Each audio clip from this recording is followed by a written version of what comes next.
Welcome to the Grow and Go podcast, where we are discussing feeding in the under fives in the early education setting. Your hosts today are myself, Helen, and Stella, and we're all accredited practicing dietitians with a special interest in children's nutrition. This podcast is being recorded on the lands of the Yagara and Turrbal peoples, and we pay our respects to their elders past and present.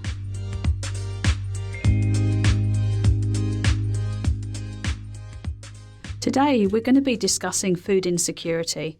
We're going to be outlining what food insecurity is, how common it is in Australia today, and what you as educators can do to support families experiencing it.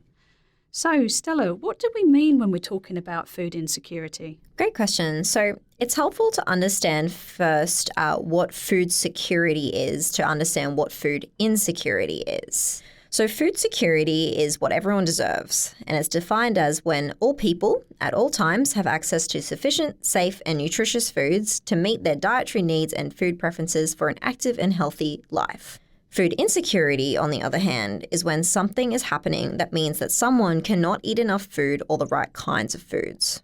With the cost of living crisis in 2023, let's think about the prevalence throughout Australia, where it's most likely to happen, and what other factors may be important in food insecurity.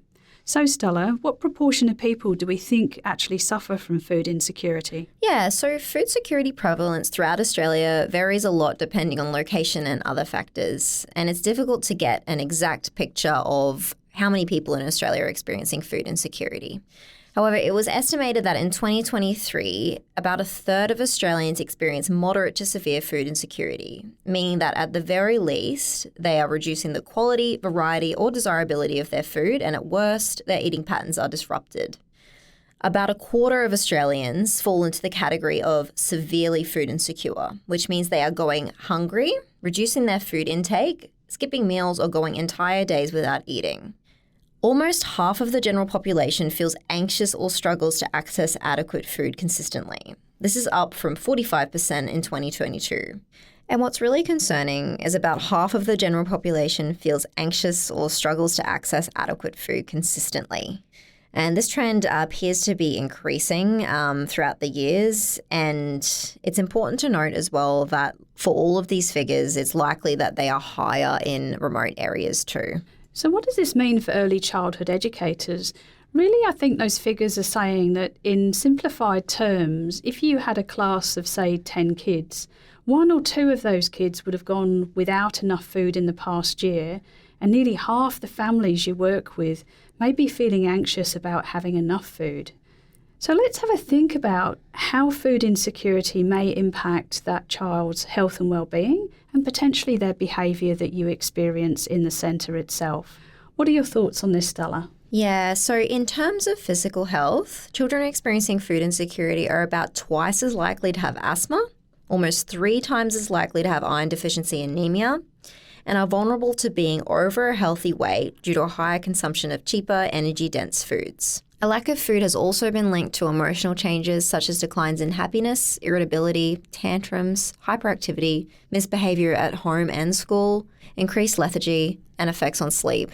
When thinking about our kindy-age children, it's also important to understand that food insecurity can affect children's school readiness, academic achievement and attendance, and their energy to participate in extracurricular physical activity. So food security is a big and complex issue.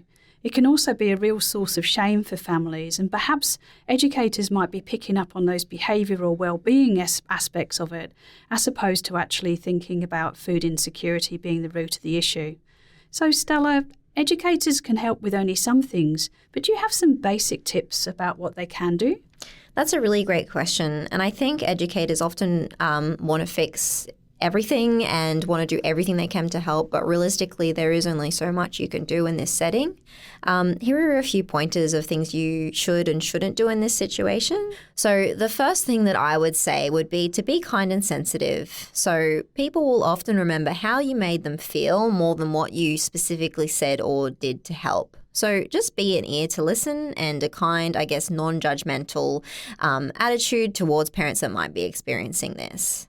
You can also provide the details of local agencies providing food security assistance and put them in your communication channels that you would usually have with parents. So a really useful resource is the ACNC, which is the Australian Charity and Non-for-Profit Commission.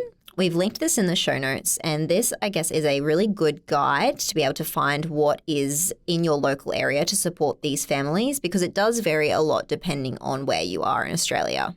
You can also advocate for your centre or the school attached to, that your centre might be attached to rather, to run a school breakfast program through a local provider.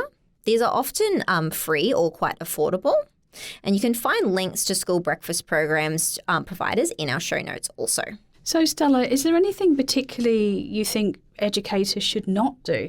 Yeah, another great question. So the biggest thing that I would say that we can do at the early childhood education level is to not have unrealistic lunchbox policies or guidelines. So healthy might look different for everyone, and parents likely already know that the lunchbox that they're sending with their child could be a bit better if they're experiencing food insecurity. So we really want to, I guess, decrease any sort of shame that the parents might be feeling, and the last thing we want is for parents to not pack things in the lunchbox because they think that it doesn't fit the lunchbox guidelines or policies. Another really important thing is we can't ever assume a family is or is not experiencing food insecurity. So food insecurity can differ from household to household, and we oftentimes might not be able to tell when a child is experiencing food insecurity or not. So it's important to just be a little bit sensitive and mindful that, you know, a child could be from a food insecure house and you might not even know it. And the last thing that I would say that we shouldn't be doing is we shouldn't be discussing the family's food struggles in a judgmental way or engaging in any sort of gossip or conversations with others about the family's food struggles. So we really want to be creating a safe space and a non-judgmental space for families to be able to feel like they can talk about what they're going through and know that it's not going to be talked about to anyone else or there's going to be any judgment given to them. So that brings us to the end of our episode on this really huge problem of food insecurity and trying to help families through these periods of problems with food supply. There are a couple of resources available on the Grow and Go Toolbox website if you want to direct families to those or indeed have a look yourself. We hope you found this discussion useful. You can check out our other episodes on topics like starting solids, allergies and intolerances. And if you're looking for more information, don't forget to use the search engine on the Grow and Go Toolbox, which is there for you, free to use, and download whichever resources you would find helpful. Visit the Grow and Go Toolbox to find the resources discussed today, as well as many other resources on feeding under fives. As usual, all resources will be linked in the show notes. Thanks!